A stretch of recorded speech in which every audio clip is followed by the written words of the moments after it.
E aí galera, estamos de volta com o nosso Geocast, hoje para o 7º episódio.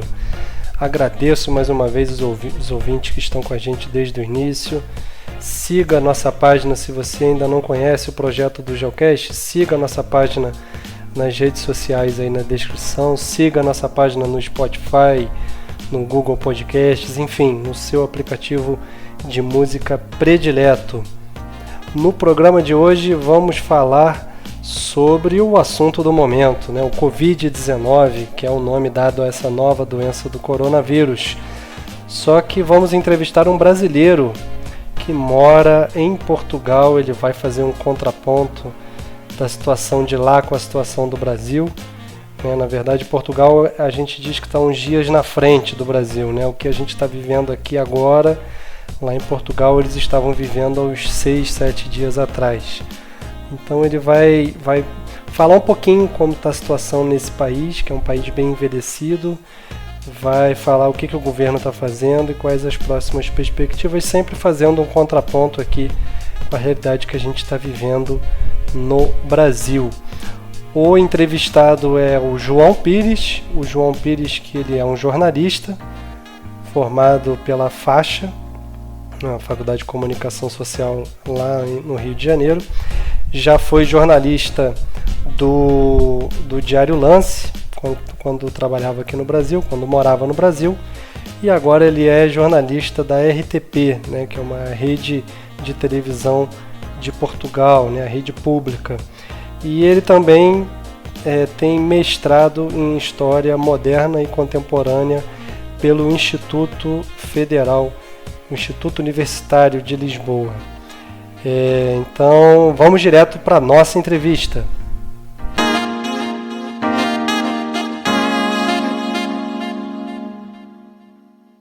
E aí galera, estou aqui com o João Pires.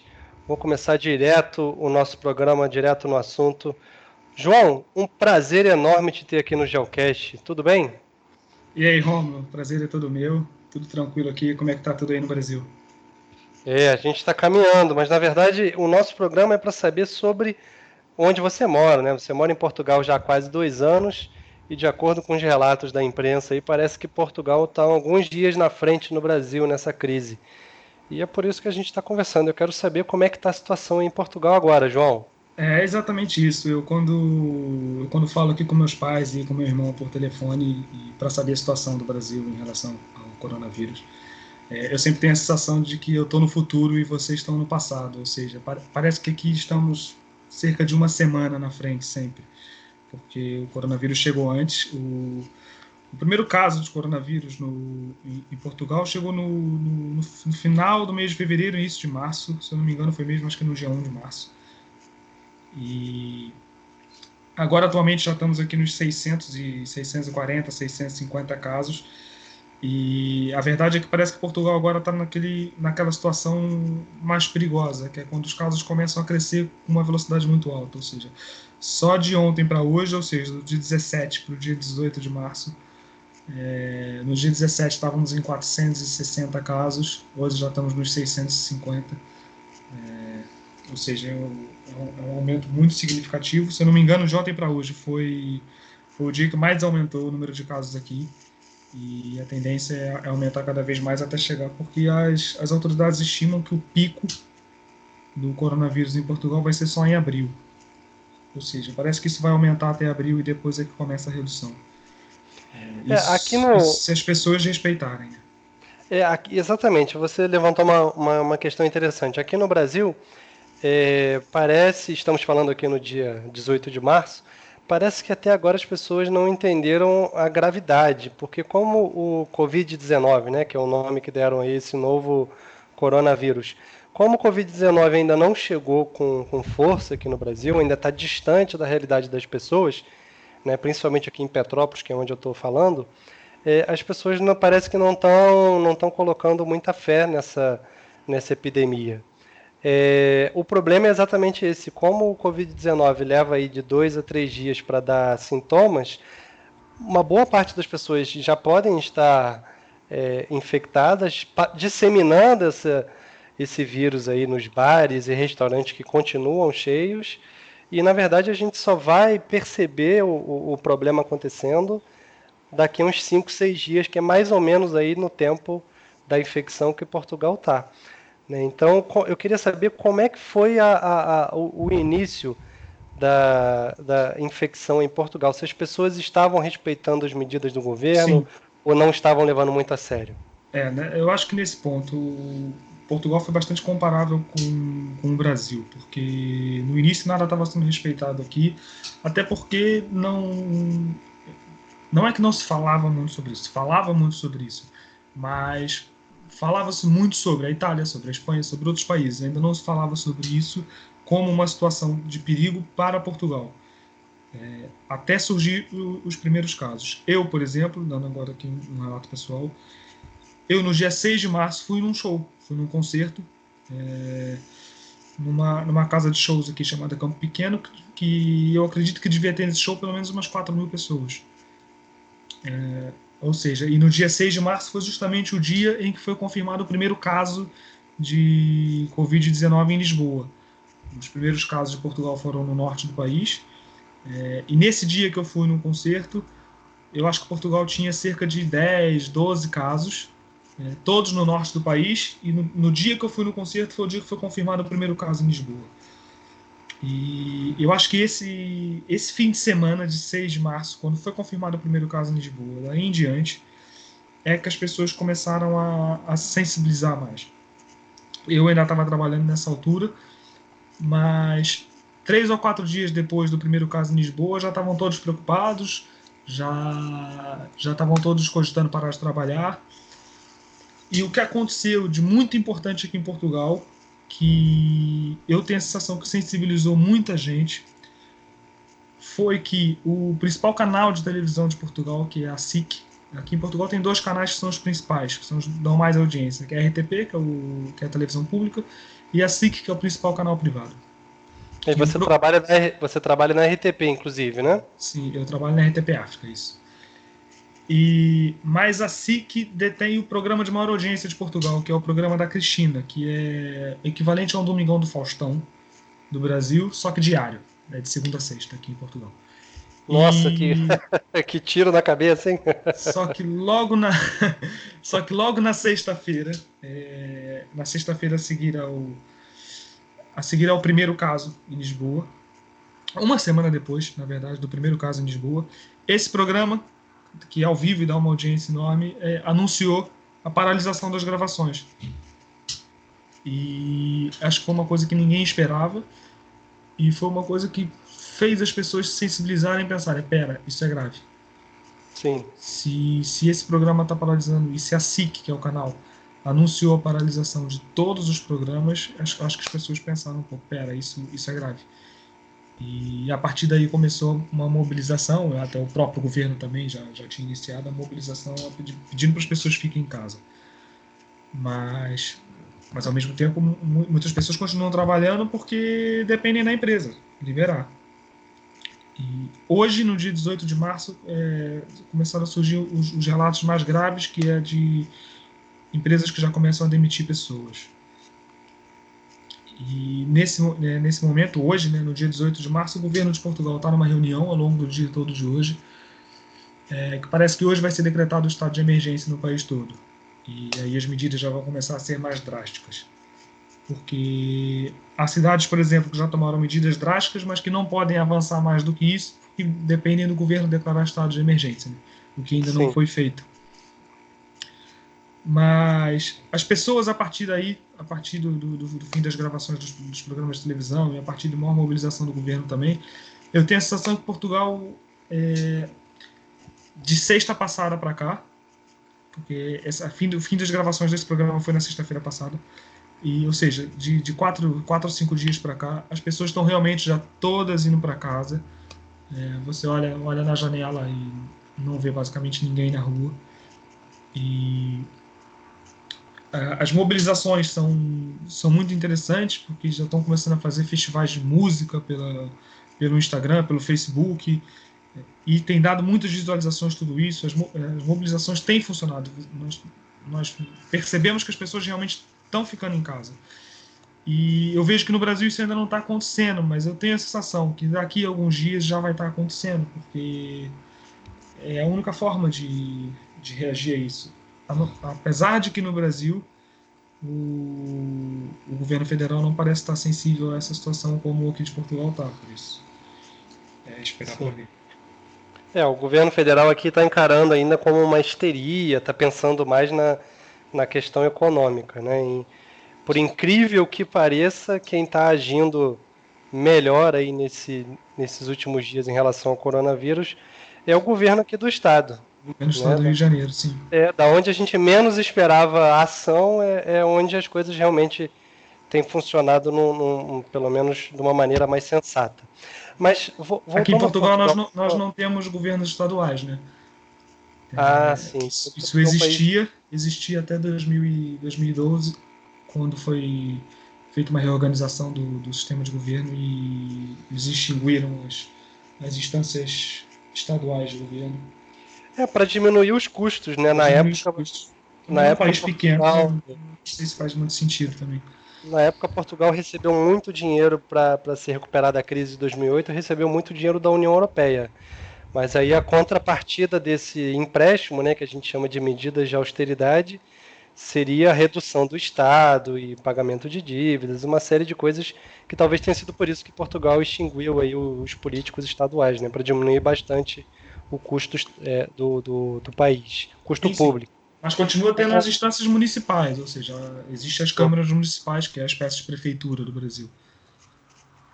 Mas do vereador, aí quando você vai subir, você sobe direto para o federal. Do prefeito, né, Uhum. do presidente da Câmara Municipal, que é o equivalente a prefeito aqui, é direto para o governo federal, sim. Entendi. Mas você está falando aí que as pessoas agora estão levando mais a sério, talvez seja também pela própria vizinhança, né? Como a Europa é um continente relativamente pequeno, né? Comparando aí com o Brasil, você tem ao lado de Portugal mais de 500 mortos na Espanha, mais de 150 mortos na França e mais de 2.500 mortos na Itália e contando, né? E crescendo.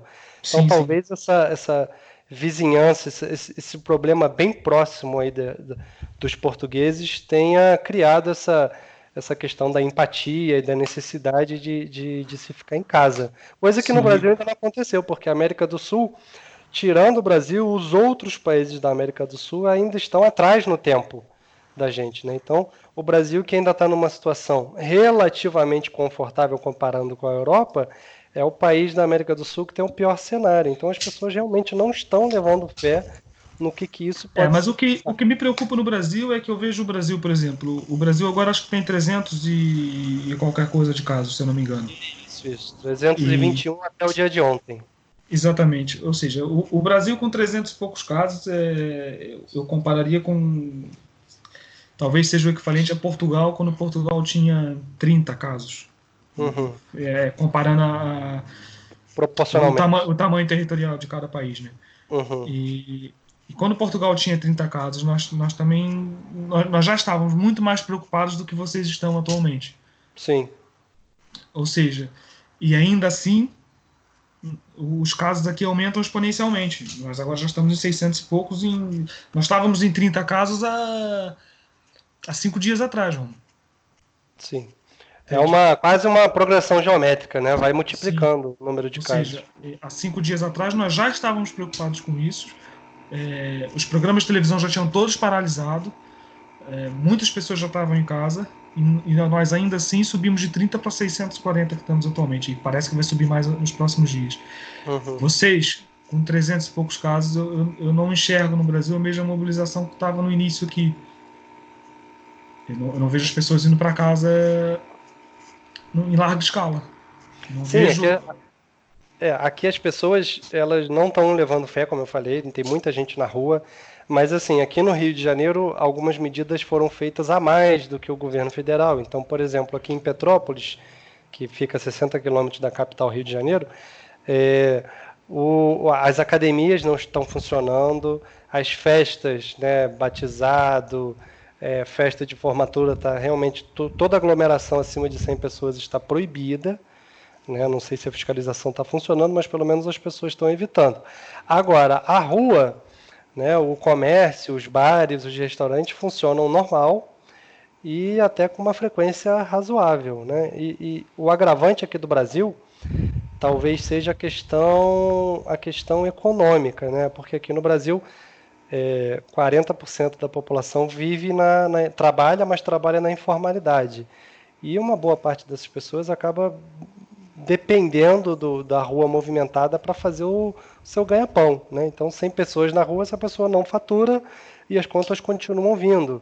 Então, esse é um cenário também desesperador para as próximas semanas, porque ao mesmo E aí tempo você que as acaba pessoas... criando um problema tão grave quanto o coronavírus. Exatamente, porque a pobreza, né, como a gente conversou antes, a pobreza ela mata mais do que o coronavírus. E a Exatamente. verdade é que o cenário daqui para frente é esse. Se as pessoas realmente passarem a respeitar e ficar em casa, que é o que tem que ser feito, aí teremos um outro problema, que é um problema econômico, um problema social, que pode acabar gerando um aumento da violência, né, uma série de outras questões aí que podem acontecer daqui para frente. Mas Também depende de comparando com... resposta do Estado. Exatamente, né?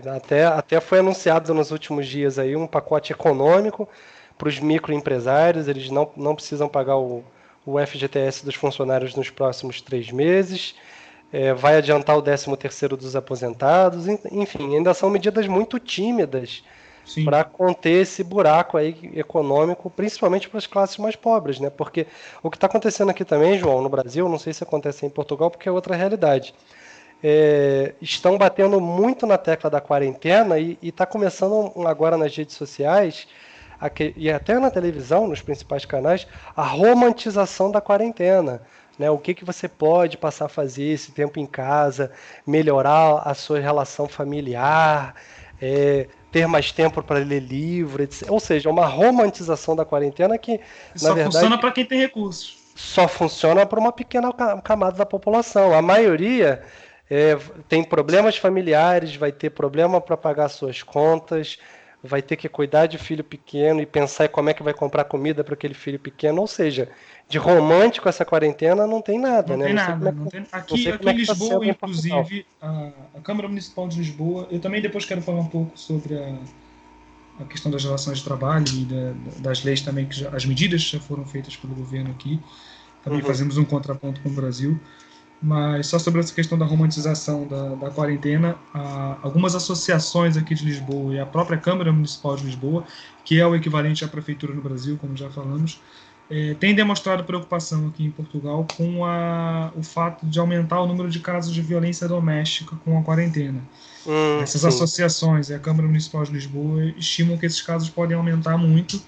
E o que para já eu sei é que a Câmara Municipal de Lisboa tem feito campanhas e publicado nas redes e tudo, pedindo para que as pessoas denunciem imediatamente e informando quais são os meios para esse tipo de denúncia. E a verdade é que pode ser uma preocupação mesmo esse aumento de violência doméstica e outros casos, muitos que podem acontecer com essa quarentena, que de romântica não tem nada, como já falamos. Exatamente. Ao mesmo tempo que não dá para romantizar a quarentena, também não dá para você ignorar, porque tem se mostrado o único caminho efetivo para controlar a disseminação do vírus, né?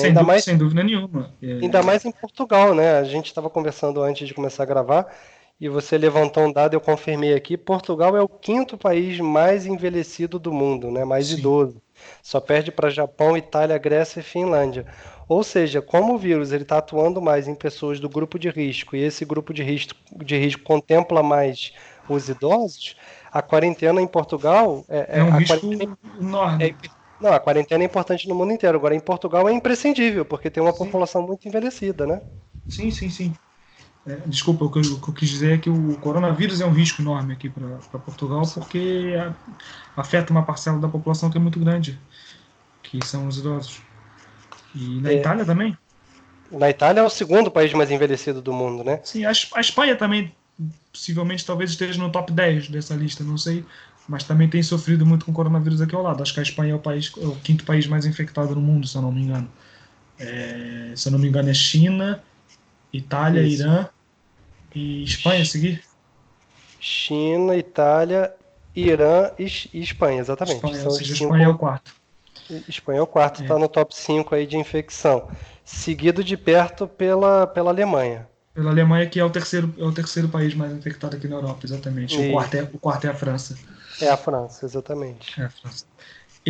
Mas voltando sobre a questão das relações de trabalho, e também falando o quanto a quarentena é necessária, mas que não tem nada de romântica, eu próprio estou em quarentena já há 5 dias, desde sexta-feira passada, e completando hoje 6 dias, então, dia 18 de março, completando 6 dias. Eu não estou recebendo. Estou sem trabalhar, portanto, estou sem receber salário. Por quê? Porque Portugal também nesse ponto, nessa questão de relações trabalhistas, parece vislumbrar para o Brasil como pode ser o futuro. Porque aqui em Portugal há muitos casos, que são os casos que nós chamamos aqui em Portugal de recibos verdes. O que são os recibos verdes? São as pessoas que trabalham como terceirizadas. Não têm vínculo direto com a empresa. Trabalham como prestadores de serviços. Mas trabalha na empresa com horário igual todo mundo. Aí é um outro caso, que existem os recibos verdes normais em Portugal, que são de fato os prestadores de serviços, são mesmo prestadores de serviços, e existe um caso gravíssimo aqui em Portugal, que são os falsos recibos verdes, ou seja, são pessoas que trabalham na empresa, com equipamentos da empresa, cumprem um horário determinado pela empresa, mas recebem como se fossem recibos verdes, ou seja, recebem como se fossem trabalhadores terceirizados e obviamente não são. E esse tipo de trabalhador, que é um número enorme em Portugal, e principalmente em Lisboa, essas pessoas que vão ter que ir para a quarentena não vão receber seus salários, porque só recebem quando trabalham. E as medidas que o governo tem anunciado para a população, essas medidas ainda não são muito claras, elas estão sendo publicadas dia após dia. Eu, inclusive, conversei com o meu contabilista e a sugestão dele é que aguarde mais alguns dias para ter uma ideia com mais clareza do que serão essas medidas. Mas a verdade é que essas medidas abrangem a diversos setores da população, diversos setores dos trabalhadores e microempresas. O governo também anunciou medidas para os recibos verdes, mas as medidas para os recibos verdes são muito, muito tímidas. Ou seja, os recibos verdes vão receber somente 1/3 do salário que declaram ao governo. Mas a verdade é que ainda também não está muito claro o que uma pessoa precisa fazer para receber esse dinheiro do governo, se a empresa precisa anunciar de quarentena. Por exemplo, há muitas empresas que têm trabalhadores de recibo verde, ou seja, terceirizados, que na verdade não são terceirizados, mas elas pagam como se fossem terceirizados, mas que essas empresas não anunciam que essas pessoas estão de quarentena, elas anunciam férias.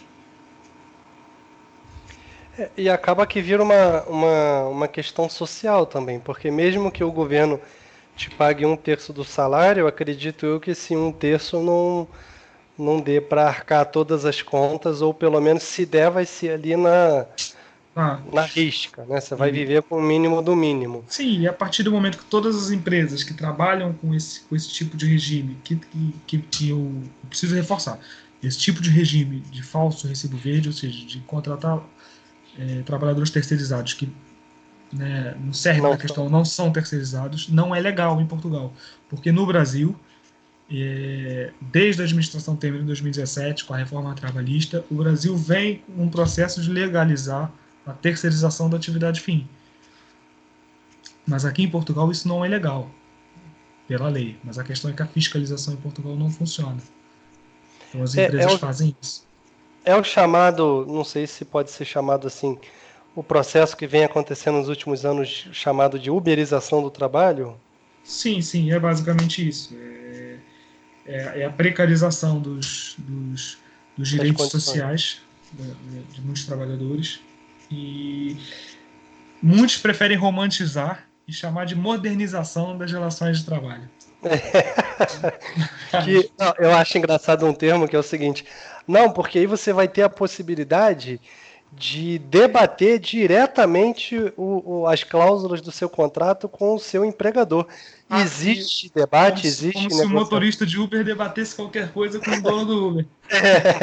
Ele fala: olha, o seu dono do Uber, eu quero receber mais por corrida. Ele, beleza, tô cancelando aqui o seu cadastro e não trabalha mais com a gente. Você não quer, tem outro que quer aqui ao lado. Exatamente. É essa negociação que eles falam, né? Que É, romantizam, na verdade. Então, acabou que não era nosso assunto, mas só mais uma dúvida que bateu agora. Então quer dizer que quando você tira férias, você não recebe? não, eu não recebo como estou de férias, não. Nós é que chamamos de desemprego temporário. Férias aí se chama de desemprego temporário. Sim, as pessoas que trabalham no regime como eu, que é o falso recibo verde, sim. E tem pessoas que não tiram férias E para não ficar sem receber? a verdade é que isso tem pessoas que fazem isso, mas a verdade é que, a depender da empresa, você tem que tirar férias, né? Férias coletivas, a empresa para de funcionar. Ah, então você não tem escolha. Exatamente, você não tem escolha. E a questão é que a fiscalização de Portugal, ela é tão falha nessa questão de investigar e fiscalizar e punir esses falsos recibos verdes. A fiscalização é tão falha que há empresas públicas que fazem isso. Eu acho que eu já estou começando a entender da onde que o Brasil puxou esses defeitos. Pois é. Já estou começando a entender. Mas, Joãozinho, você quer acrescentar alguma coisa sobre economia, sobre as Sobre relações de trabalho? economia, não era só mesmo mencionar essas medidas que o governo tem anunciado. Eu conheço mais profundamente as medidas para o recibo verde, porque é o meu caso e é o caso que eu fui pesquisar sobre. E nesse meu caso, eu se conseguir obter o apoio do governo, eu vou receber um terço do meu salário durante os meses que eu tiver de quarentena. E a verdade é que isso preocupa muita gente aqui em Portugal, porque com um terço do salário ninguém paga renda. No Sim, caso, o aluguel. O renda e aluguel, aluguel aí. renda aqui é aluguel, sim. Eu já uso muitos termos lusitanos, digamos. Já percebi ao longo da entrevista. Mas com um terço do ordenado, né, que é o salário aqui, ninguém paga o aluguel. E ainda mais num país em que os aluguéis são altíssimos. O meu aluguel, por exemplo, corresponde a quase 50% do meu salário. Isso também não estamos distantes dessa realidade aqui, né? Talvez a realidade aqui em relação ao aluguel nos grandes centros esteja até pior. Seja até pior, sim, sim, sim. É, Mas, mas, mas mas fala. aqui em Portugal também, apesar de que no Brasil também, né? Mas a questão é que aqui em Portugal pessoas com formação superior, às vezes com mestrado e tudo, recebem salário mínimo ou pouco mais. Que é uma situação E, bem. Parece que é uma situação mundial, né? Que a gente está caminhando para isso, infelizmente. ou seja, também é complicado. Mas Eu é acho aguardar para engraçado. ver se o governo vai trazer novas medidas ou não, com esse estado de emergência que deve ser decretado hoje, dia 18 de março. Eu acho engraçado essa percepção, o discurso de relativizar as leis trabalhistas, ela vem acompanhado de um discurso para você mostrar para a massa que aquilo pode ser positivo. Por exemplo, não, porque cada trabalhador tem um encargo muito grande de impostos em cima dele. Se a gente tirar esses impostos, mais pessoas poderão ser contratadas. Essa é a mentira que contam pra gente. Pois é. E na verdade, na prática, isso não acontece. Quando você tira os impostos trabalhistas da, da, da contratação das pessoas, ao invés de contratar mais pessoas, o dono da empresa aumenta o seu lucro. E ponto. É assim que acontece. Mas romantizam muito essa história de Sim, sim, sim. Mas eu flexibilização, também só né? queria reforçar que o Brasil já está mais avançado, né, mais avançado negativamente, nessa questão de relativizar as leis de trabalho. O Brasil realmente já implantou medidas, nomeadamente a reforma trabalhista de 2017, que realmente relativiza essa questão. Aqui em Portugal, Uhum. não. Aqui em Portugal, a lei e os direitos sociais dos trabalhadores são, eu diria que até mais rígido do que no Brasil. Aqui, Uhum. uma empresa que tem trabalhadores com contrato normal, ela tem que pagar uma carga de direitos para o trabalhador muito grande, talvez até maior do que no Brasil. Mas Sim. a questão é que muitas empresas driblam essa lei e fazem processos legais que eu já descrevi aqui e que a investigação não cumpre reduzir isso. E, A e em fiscalização. relação, em relação à saúde, né? A gente conversou antes que aqui no Brasil a gente tem um sistema único de saúde que você pode criticar o quando você quiser o que deveria ser o SUS e o que é, mas pelo menos atende a população de maneira gratuita e as instituições federais e o SUS é que estão na linha de frente aí das pesquisas e o combate ao Covid-19. Como é que é em Portugal? Como é que o sistema de saúde funciona e como é que ele vai estar acontecendo em relação à população agora? Sim, sim, sim. Antes de comentar sobre o sistema de saúde aqui, eu também queria só reforçar que eu espero que esse momento de Covid-19 e coronavírus sirva para a população brasileira passar a valorizar mais a investigação científica e o investimento em ciência pública que o nosso atual governo não tem dado muita importância para isso. Eu espero que esse tipo de casos urgentes e graves sirvam para lembrarmos a importância dessa ciência e dessa investigação, porque São eles que estão de frente. são eles que estão de frente, exatamente. E também lembrarmos como a nossa saúde pública, principalmente fazendo contraponto aqui com Portugal, como a nossa saúde pública não é tão ruim e tão ineficiente quanto muitas pessoas no Brasil gritam aos quatro ventos que é. Aqui em Portugal, nós também temos a saúde pública gratuita para toda a população, como é no Brasil, mas isso não é tão eficiente assim. Eu confesso que em 2 anos que eu estou aqui em Portugal, eu nunca fui ao hospital, mas porque também nunca precisei. E o que eu posso contar é a partir de relatos que eu tenho de colegas meus. Eu, há cerca de um mês atrás, ou seja, poucas semanas antes do vírus chegar a Portugal, uma colega minha teve muita dor de garganta e precisava ir ao hospital para ter um diagnóstico. E ela foi 2 dias seguidos a um hospital público e nesses 2 dias não conseguiu ser atendida. Em um dos dias chegou no hospital à tarde, saiu do hospital somente à 1 da manhã e a recepcionista do hospital avisou ela: olha, é 1 da manhã, ainda não conseguimos proceder com o seu atendimento, agora só a partir das 7 da manhã de amanhã, a partir das 7 da manhã de hoje. E ela optou por voltar para casa, não ia ficar 6 horas no hospital esperando, mas ainda assim teve que pagar a taxa de atendimento público do hospital, porque, ao contrário do Brasil, aqui em Portugal, se você vai ao hospital público ser atendido, você tem que pagar uma taxa. Eu não sei bem como é que funciona, mas eu acho que essa taxa varia pelo tipo de atendimento. Mas um atendimento mais simples eu sei que custa entre 16 e 18 euros. Foi o que essa minha colega teve que pagar, mesmo sem ser atendida. Como ela deu entrada, mesmo sem ser atendida, teve que pagar. Não sei se existiam formas dela recorrer e não pagar essa questão, esse valor, mas eu acho que é um relato que mostra como a saúde pública aqui não é simples. Ela, no terceiro dia, decidiu, em vez de ir a um hospital público, decidiu ir a um hospital privado. Como ela não tinha plano de saúde, teve que pagar cerca de 100 euros, mas foi atendida em 10 minutos. Ou seja, não é o gratuito não é tão gratuito assim, né? Não é. E assim como no Brasil, muitas pessoas aqui têm plano de saúde e talvez a forma mais segura de se tratar aqui. Os hospitais públicos funcionam, não estou dizendo que não funcionam. Os hospitais públicos em Portugal funcionam, mas nem sempre o atendimento é rápido e simples. Às vezes é preciso muito tempo de espera. E olha que Portugal é um país muito, muito, muito, muito menor que o Brasil. Seria bem mais fácil de administrar, né? Seria bem mais fácil de administrar um sistema público de saúde do que no Brasil. Até porque Portugal é do tamanho do estado do Espírito Santo. Como se você precisasse administrar um sistema público de saúde só para o Espírito Santo. Ou seja, acredito que seja um pouco mais simples do que o sistema de saúde para o Brasil todo.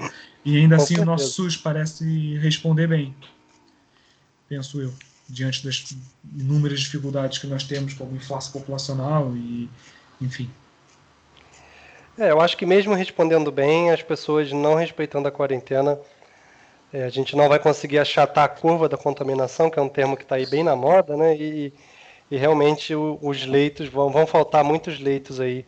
Infelizmente, essa é a nossa Sem dúvida nenhuma. Eu acho que a quarentena também é importante, principalmente para as pessoas que inevitavelmente têm que trabalhar, são os serviços indispensáveis, que trabalham com segurança.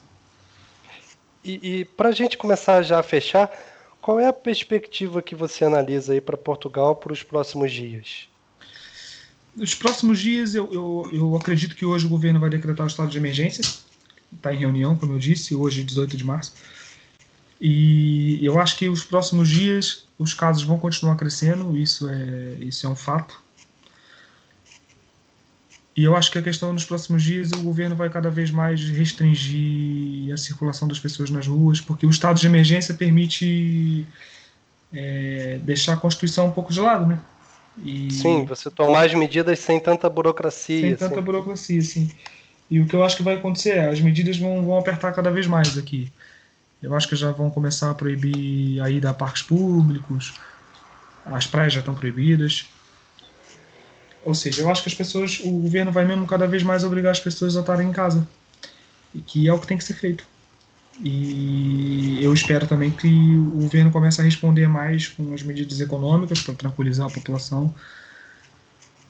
E só queria também fazer uma nota, que é acerca dos países africanos aqui. Eu imagino que no Brasil não se fale disso. Eu morei no Brasil 26 anos e eu sei que a África nunca é um tema no Brasil, sim, mas quase nada é noticiado por aqui. pois é, aqui em Portugal fala-se muito de África, até porque há 5 países africanos que foram colonizados por Portugal e falam a língua portuguesa e que tem um trânsito muito grande.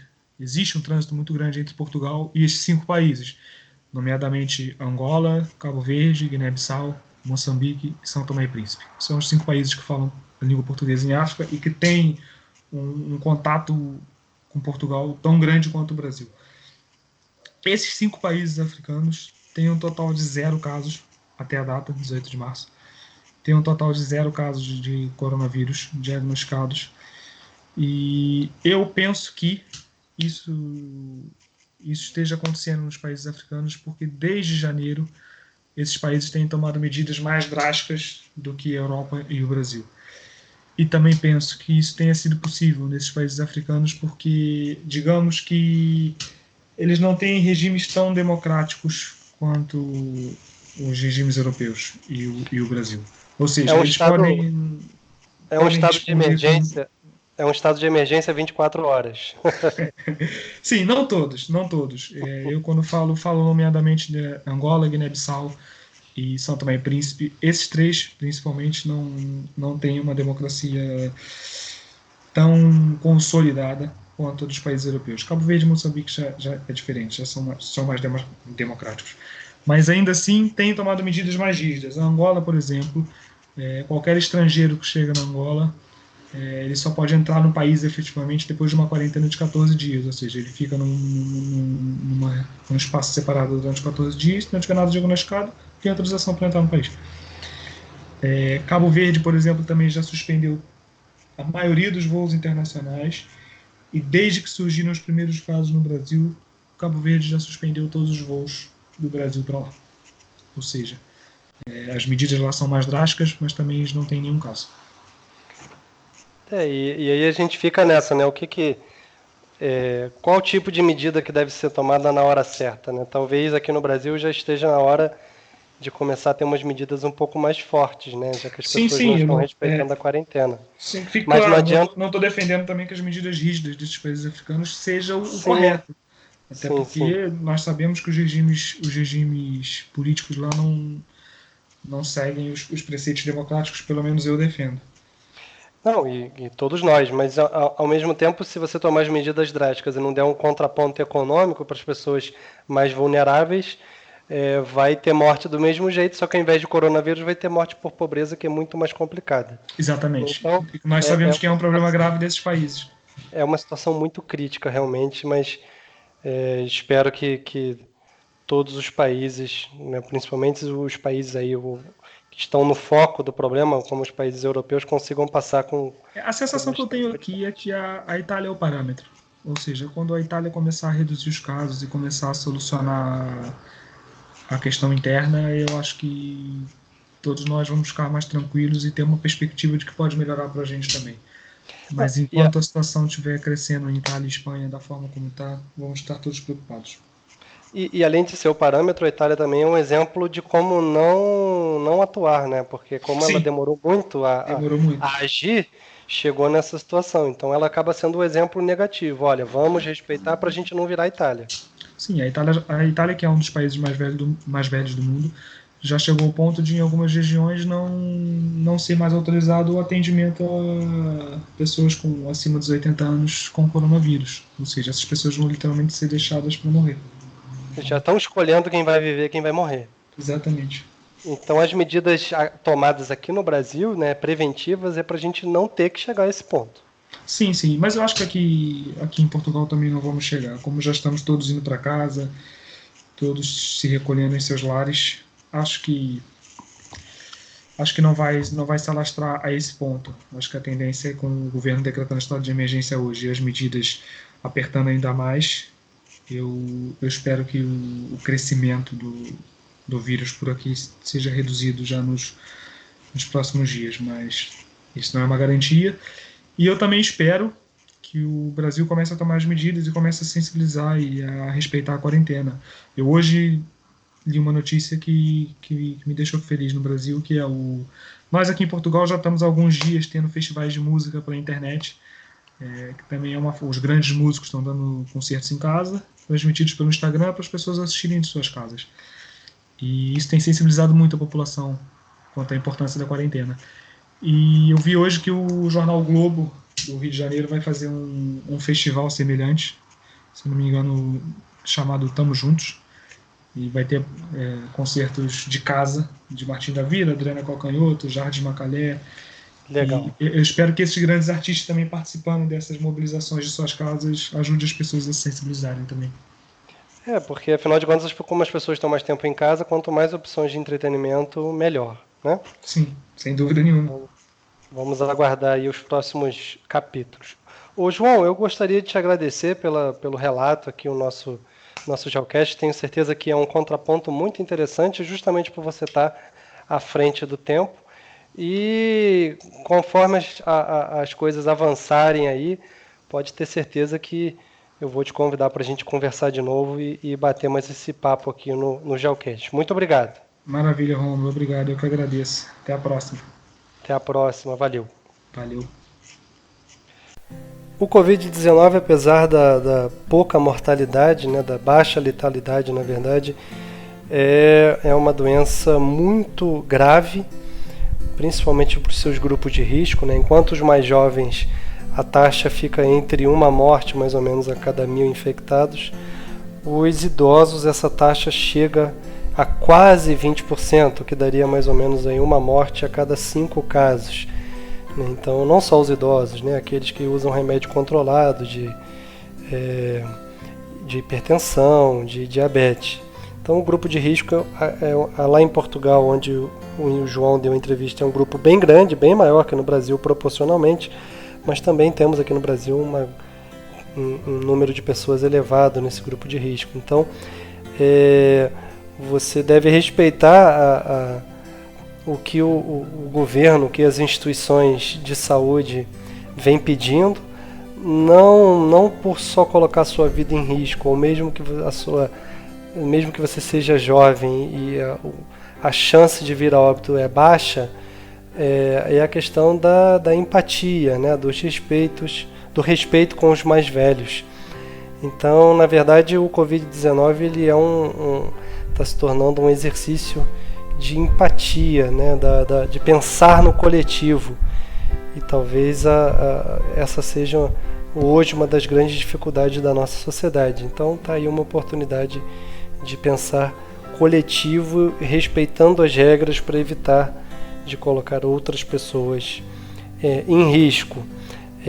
Além disso, também tem a questão econômica, né, querendo ou não, é muito importante no país, no Brasil, com uma grande desigualdade social, ver como essas medidas de quarentena vão impactar essa população mais pobre e o mais importante é como o governo vai assistir, né, vai dar o suporte a essa população mais pobre e também aos microempresários, né, porque na verdade os microempresários que eu estou falando aqui é o mercadinho da esquina, aquele comércio menor, né?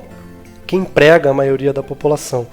Então as grandes redes vão sobreviver. Agora esses pequenos comércios, esses pequenos empresários é que precisam de uma grande ajuda do governo para evitar demissões em massa, o que já agravaria o tão comprometido aspecto social que nós vemos aqui no Brasil. Então, se já temos um número de desempregados que é grande, a tendência é aumentar e a gente tem que cobrar das autoridades aí medidas que tentarão diminuir o impacto nessa camada mais desassistida, mais pobre da população. Vamos aguardar aí os próximos episódios, né, os próximos momentos aí dessa epidemia no Brasil, sempre com otimismo, né, pensando positivo, mas na verdade pensar positivo na prática não resolve nada. O que resolve são políticas públicas de qualidade, tanto por parte do governo, né, e também a questão comportamental, como as pessoas vão reagir e vão respeitar ou não essas medidas. Então, se acontecer mais alguma coisa importante nas próximas semanas, eu pretendo gravar mais episódios sobre esse assunto, né?